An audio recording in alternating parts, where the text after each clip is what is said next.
This is the CBS Evening News. Bob Schieffer reporting. Good evening. 5 years ago tomorrow, Mikhail Gorbachev came to power as head of the Soviet Union. And today, on the eve of that anniversary, another of those extraordinary events that surely no one, including Gorbachev, could have imagined. It is taking place this time in Lithuania. The parliament there meeting to decide whether to secede from the Soviet Union. No one seems quite sure how that could happen or at what price, but the consensus is that some kind of change is coming. We have a report from Barry Peters. The people were there to chant for freedom as the new parliament started its meetings tonight, a night that people here believe is the eve of independence. The actual vote in secession from the Soviet Union is expected tomorrow. Parliament opened 1 hour after the polls closed on the last of the runoff elections for new delegates. And meetings to work out last-minute details were underway across the Republic. Among the meetings, a gathering of the once supreme Communist Party, which has already broken with Moscow. The party may well find itself out of power by this time tomorrow, forced to be part of a coalition government with the pro-independence movement. The leader of that movement, Vytautas Landsbergis, is a former music professor many want as the next president. I have no doubts about Lithuania because there are many small countries and they are surviving. And Moscow is trying to impose a heavy burden, demanding $33 billion for the factories built under Soviet rule. Lithuanians have their counteroffer ready. We'll send them a bill for all the people Stalin deported and killed, he says, and for ruining our economy. Lithuanians seem more than ready for whatever independence brings, even if it brings hard times for their new country. But there is worry about just how much patience people will have if long-term economic hardship is the price for freedom. Disillusions might have also quite unpleasant, I would say, actions.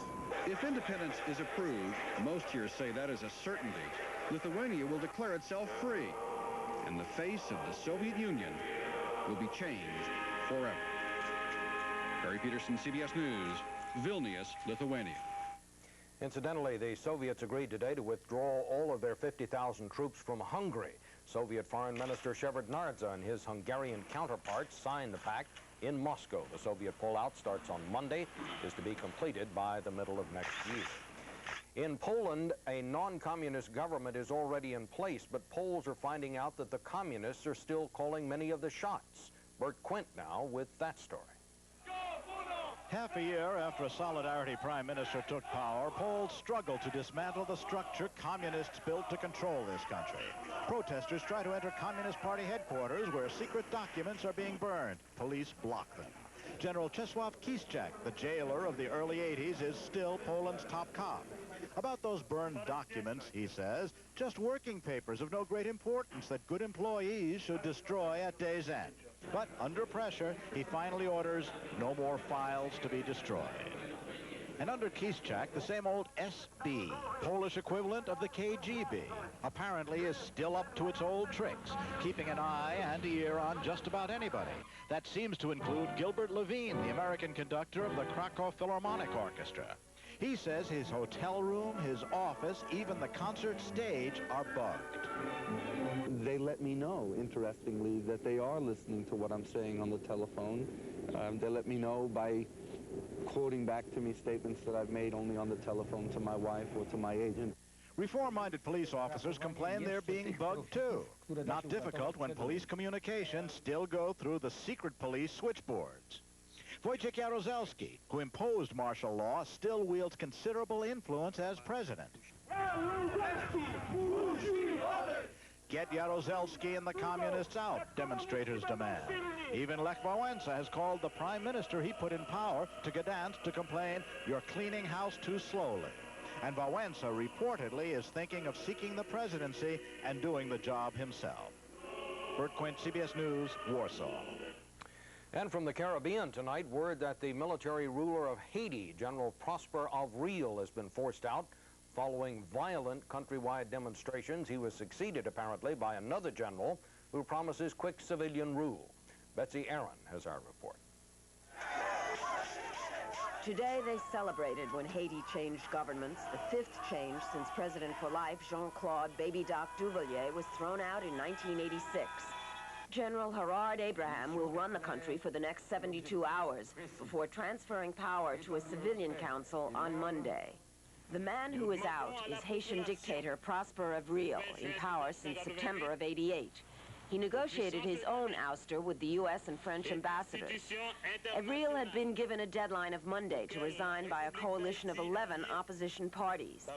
He's left the presidential palace, and it's hoped he'll leave the country. The Americans have offered to help him to do just that.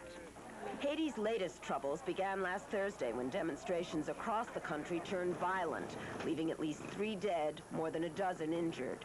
The demonstrations were a protest over the killing of an 11-year-old schoolgirl on Monday. With the ouster of Avril, there is some hope today that at last Haiti, the poorest country in the Caribbean, is taking a step towards peace. Gerard Jean-Just, leader of the Haitian exile community in Miami, is hopeful. What we're looking for at this present moment is to establish the foundation of democracy. Shops and businesses were closed in Port-au-Prince today, and a curfew's in place to maintain order until Monday, when the civilians take their turn trying to run the country. Betsy Aaron, CBS News, New York. And still ahead on tonight's CBS Evening News, House Majority Leader Richard Gebhardt joins us to talk about his charges that the president's foreign policy is adrift, and later a summer sport comes alive in the dead of winter.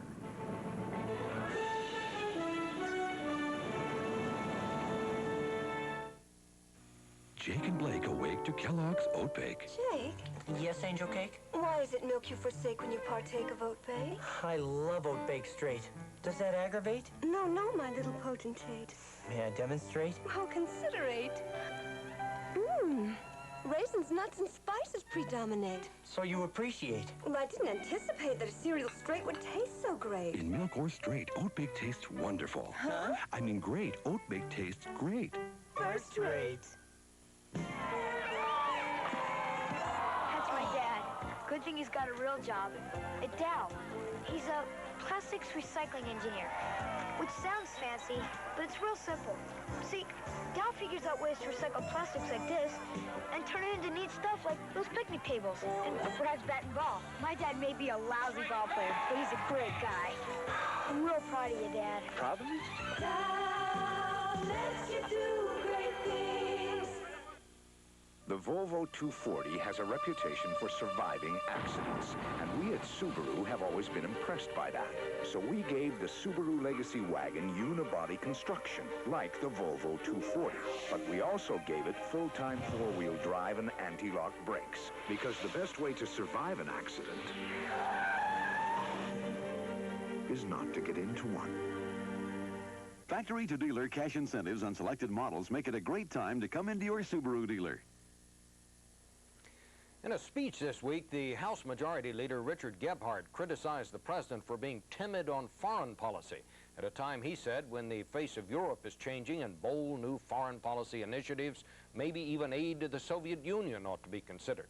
Well, the administration acted as if a splinter grenade had been dropped on the White House. That is our Washington Notebook tonight, reacting to Gebhardt, and here's what said it all.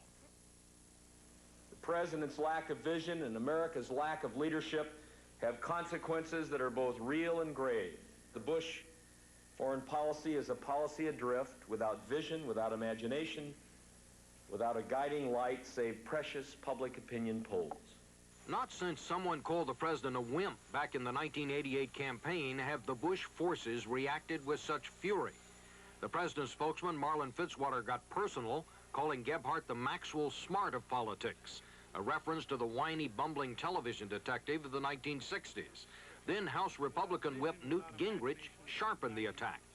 Coming from the party of the Bay of Pigs, the Vietnam War, and the Iranian hostage crisis, it takes a certain level of courage to leap in courageously and declare that they're now ready to talk about leading us in foreign policy. Senators almost never criticize members of the House, but late yesterday came the nastiest salvo yet as the Senate's deputy Republican leader unloaded on Gephardt.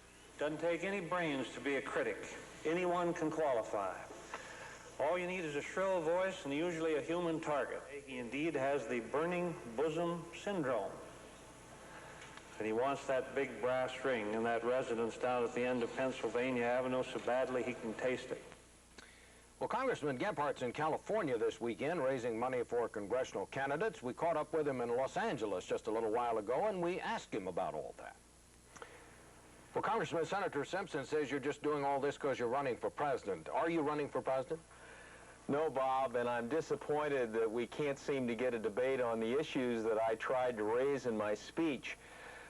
Personal attacks aren't going to help that debate, and I wish we could get down to talking about things that I feel very strongly about, that I tried to raise in a speech, that I think we need to do to take advantage of perhaps the greatest opportunity we've had since World War II to really change the world, give ourselves markets in Europe, and get off this track of spending as much as we do on defense spending. Well, there's no question that you have touched a nerve. Did you expect the White House to react with the kind of fury that we've seen this week? I really didn't, and again, I offered the speech as constructive criticism of our policy and of what the administration has done. I want the president to do these things. I want the policies to change. I would like him to invigorate the American people, to talk to people, to interpret these events in Europe, and get the country marching behind him. Let me ask you this question. You accused the president of being timid about what was happening in Eastern Europe, but what really could he have done, Mr. Gephardt? I mean, wouldn't it have been a bad idea for the president to inject himself into all this and somehow have it come off that what was happening in Eastern Europe was some sort of an American enterprise? I mean, for it to really be successful, didn't it have to be seen as something that was of Europe and by Europe? Bob, I said in the speech that a lot of what the president has done has been good. For instance, his position on the unification of Germany, I think, was just right. And I said that in the speech. I think the fact that he hasn't gloated about what's happened in the Soviet Union has been right. He shouldn't have done that. And so from a strategic viewpoint, many of the actions he's taken have been on the mark. Rather, though, what I was saying was that I think we need more than that, especially internally in the United States. These important events need to be interpreted, explained to the American people, and then a coherent and I think more ambitious program about what we can do as Americans to help move these great trends, very promising trends in the right direction, is what the president, and only the president, is uniquely equipped to do. House Majority Leader Richard Gephardt. We'll be back in just a moment.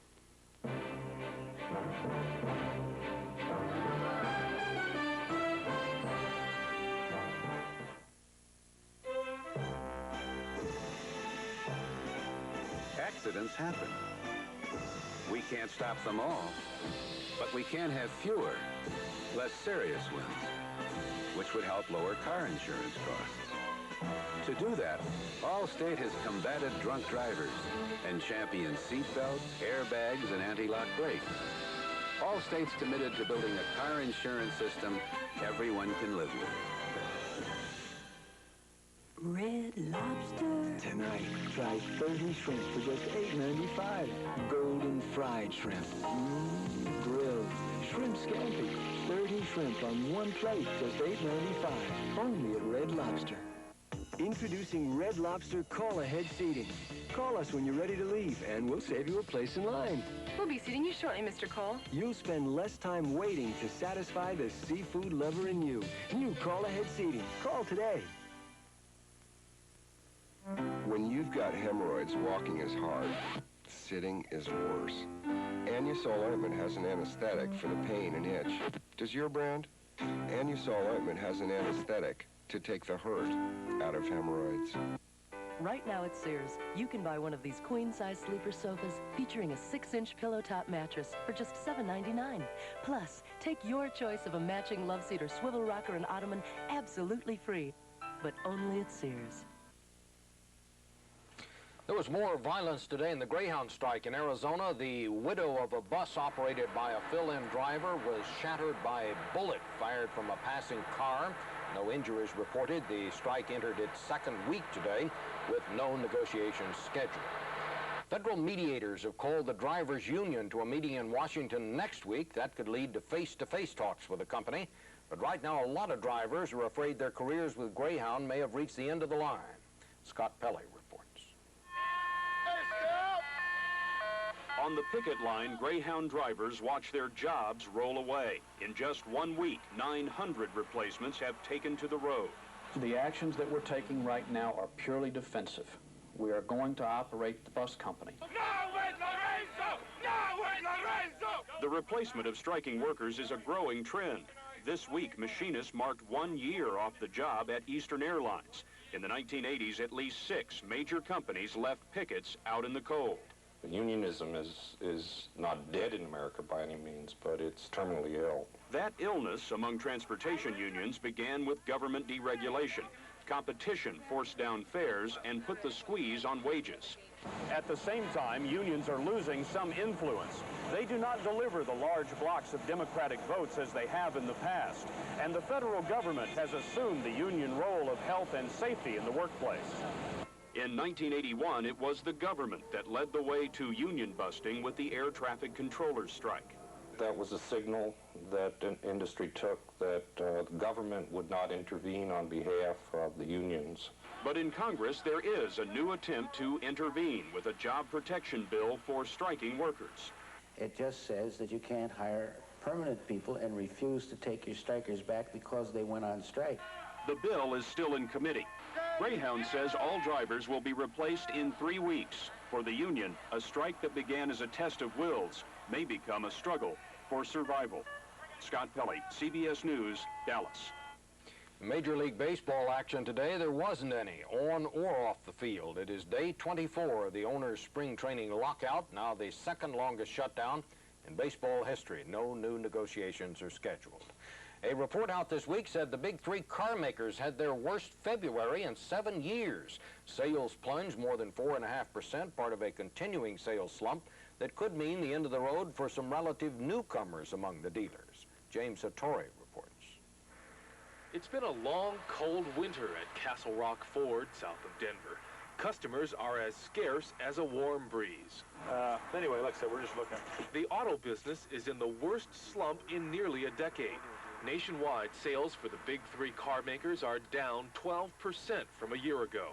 And some of those most at risk are black auto dealers like Judson Powell. It's sort of like sitting on the edge of the cliff and you want to know who's going to push you off. 20 years ago, there were virtually no black-owned dealerships.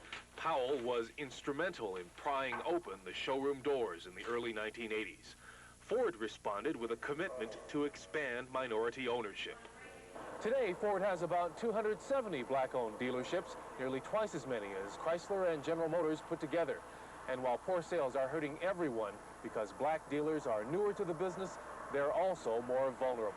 The newer dealers today are really having a hard time becoming profitable. We have anywhere from 30 to 40 dealers that are in extreme difficulty that we conceivably could lose. The keys to survival, a loyal customer base, and pockets deep enough to outlast tough times. It's nearly impossible for newcomers. Mel Farr, a veteran dealer in Detroit, has the experience and staying power that most of his black colleagues do not. It's going to take more than the guy's ability and the hard work to survive this downturn. Black dealers say they need more time and support from the auto companies. Ford concedes there will be a shakeout, but remains optimistic. There's no reason why black dealers can't be as successful, if not more successful, than all dealers. There is encouragement. So far this year, sales aren't as bad as expected, and that's welcome news regardless of ownership. But for black dealers, including some who have yet to make a profit, good times seem a long ways down the road. James Hattori, CBS News, Castle Rock, Colorado.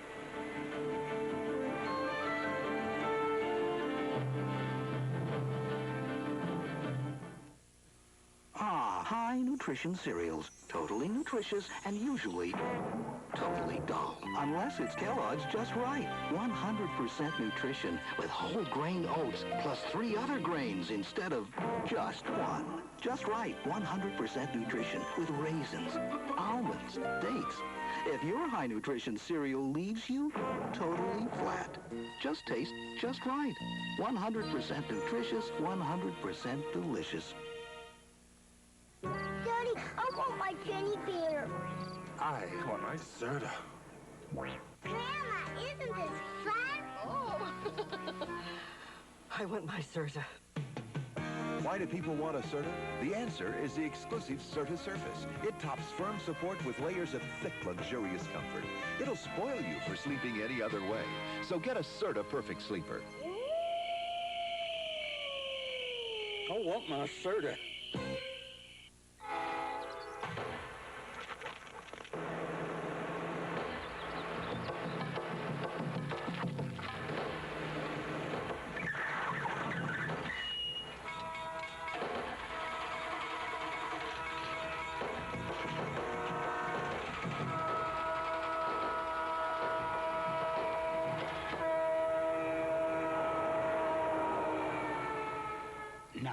Because there are no unimportant parts.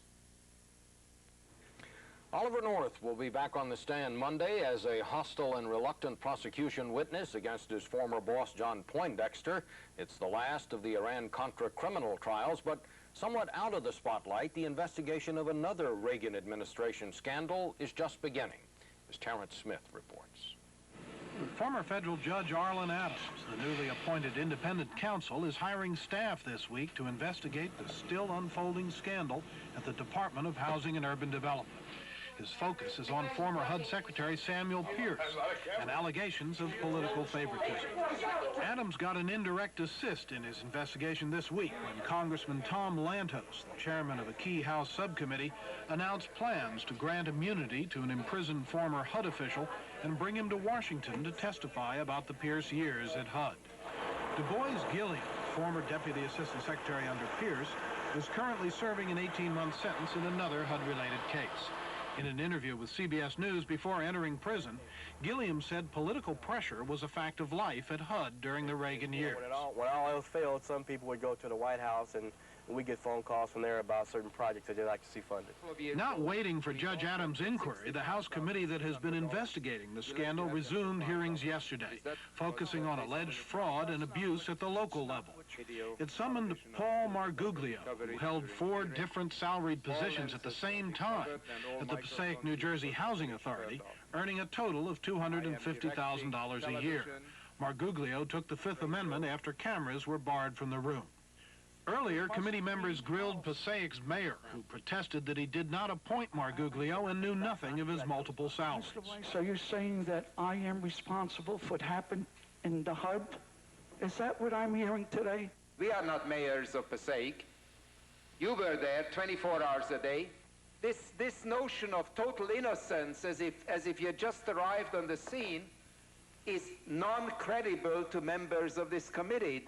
The committee hearings, which are expected to continue for months, offer ample evidence that fraud and abuse existed from top to bottom at HUD.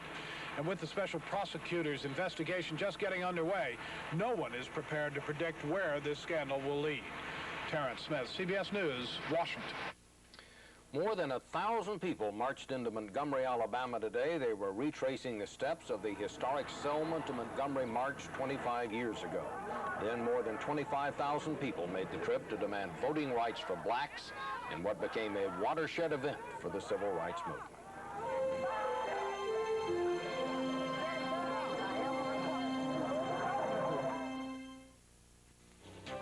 There's a motor oil that talks about quality. Always has. Always will. Well, Valvoline makes the highest quality motor oil recommended by any automobile manufacturer. Oh yeah, unlike the competition, Valvoline also makes the motor oil used by 7 out of 10 Indy 500 crew chiefs. That's 7 out of 10 Indy crew chiefs over the last 10 years. People who know use Valvoline. Watching cholesterol? You'll love Best Foods cholesterol free. Tomatoes are ripe for Best Foods. Breads rise for Best Foods. Lettuce heads forward. Time can't wait for it. Who loves Best Foods? Discover how great half the fat and no cholesterol can taste. Best Foods has the taste you love. Cholesterol free, spread it on and see the one best mayonnaise. Yes, food loves Best Foods. So bring out the Best Foods, bring out the best. This plum is one of the very best sources of fiber. Once it turns into a prune. Prunes, the high-fiber fruit. Right now at Sears, you can buy one of these queen-size sleeper sofas featuring a 6-inch pillow top mattress for just $7.99. Plus, take your choice of a matching love seat or swivel rocker and ottoman absolutely free, but only at Sears. If we said that summer's coming on, so there's not much time left to enjoy the beach, you might think we were nuts. That is, you might think that unless you happen to be a winter ocean kayaker. They see it in a different way, as we hear now from John Blackstone. There's something about a winter storm along the rugged Washington coast that draws people to the beach to experience nature's raw power, to look but not get too close. With 2 red flags flying, a full gale warning, no one in his right mind would think of heading out to play in this stuff, right? A lot of people think we're pretty nuts. Yeah. John Kraske is one of a growing number of kayakers who head to the ocean in winter when mountain rivers are low and slow. They're hoping for that one wild ride that can make the pounding, the crashing, all seem worthwhile. Indeed, it takes a certain type of person to venture out beyond the foam on a day like this.